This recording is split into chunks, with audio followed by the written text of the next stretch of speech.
કેમ છો? મજામાં? સુવાક્યોની દુનિયામાં, સુવિચારોની દુનિયામાં આપનું સ્વાગત છે. મારા મિત્ર, એવું કહેવાય છે કે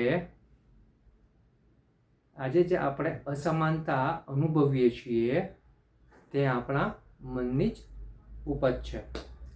આવી જ કોઈ વાતને સુવિચાર તરીકે ટોમ રોબિન્સજીએ ખૂબ જ સરસ રીતે લખ્યું છે.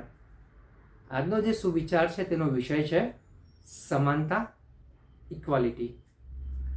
શ્રી ટોમ રોબિન્સજીએ લખ્યું છે કે સમાનતા એમાં નથી કે અલગ અલગ વસ્તુઓને એક સરખી રીતે ધ્યાનમાં લેવામાં આવે, પરંતુ સમાનતા એમાં છે કે અલગ અલગ વસ્તુઓને અલગ અલગ રીતે ધ્યાનમાં લેવામાં આવે. મારા મિત્રો, વાત થોડી ઊંડી છે, થોડી અટપટી છે અને એટલી જ મહત્વની છે. અહીંયા જે વાત છે તે સમાનતાની થઈ રહી છે, ઇક્વાલિટીની થઈ રહી છે. આજે આપણે સમાનતાનો અર્થ એટલો સામાન્ય કરી રાખ્યો છે કે આપણી દ્રષ્ટિ દરેક બાબતોને એક જ રીતે જોવા માટે ટેવાઈ ગઈ છે. અલગ અલગ વસ્તુઓને આપણે એક જ રીતે જોવાનો પ્રયાસ કરીએ છીએ અને આમાં સૌથી મોટો ભાગ ભજવે છે આપણી માન્યતાઓ, આપણી બિલીફ, આપણા પેરાડાઇમ્સ.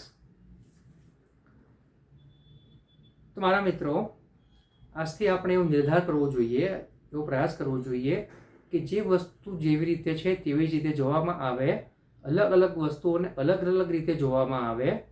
કારણ કે જેમ વસ્તુ અલગ છે, પરિસ્થિતિ અલગ છે, સમસ્યા અલગ છે, તેવી રીતે તેના સમાધાન પણ અલગ અલગ હોઈ શકે છે.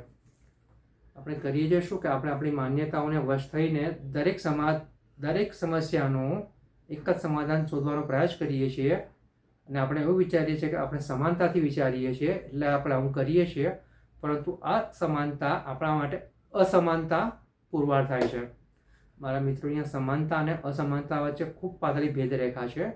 તો આપણે આ પાતળી ભેદરેખાનો જે ભેદ છે તે સમજવાનો છે અને આપણે દરેક સમસ્યાને, દરેક પરિસ્થિતિને, દરેક વસ્તુઓને અલગ અલગ રીતે જોઈને અલગ અલગ રીતે સમાધાન લેવાનો પ્રયાસ કરવો પડશે, સમાધાન શોધવાનો પ્રયાસ કરવો પડશે.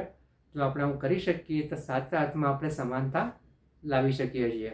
અને મારા મિત્રો, જો આપણે સમાનતાનો ગુણ ખરેખર શીખી શકીએ, હૃદયમાં ઉતારી શકીએ, મનમાં ઉતારી શકીએ, તો ચોક્કસ જ આપણે આપણા જે લક્ષ્યો સારા અને સાચા બનાવ્યા છે ત્યાં સુધી આપણે સારા અને સાચા રસ્તે સંતોષપૂર્વક, ખુશીપૂર્વક પહોંચી શકીએ છીએ. તો બસ સમાનતાના આ ગુણને આગળ વધારીએ અને આપણા જીવનને પણ ઓર વધારે સારું બનાવીએ. Thank you.